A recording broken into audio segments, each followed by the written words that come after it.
Welcome to our video on classifying process types in manufacturing and services.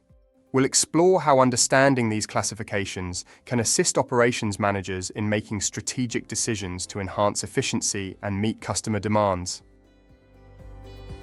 Project processes involve highly individualized, one-time operations like construction. These require close coordination of resources and timelines, making them unique in their approach to managing production and ensuring successful outcomes. Jobbing processes focus on small-scale customized operations such as bespoke furniture. Flexibility is key here, allowing businesses to meet individual customer needs while maintaining a personalized approach to production. Batch processes, or job lots, involve producing items in groups for a limited range of products, like bakery items. This method balances efficiency with customization, catering to specific market demands while optimizing resources.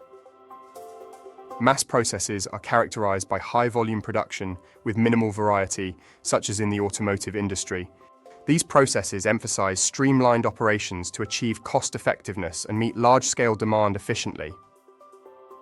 Continuous or repetitive systems are designed for large-scale production with very little variety, like oil refining.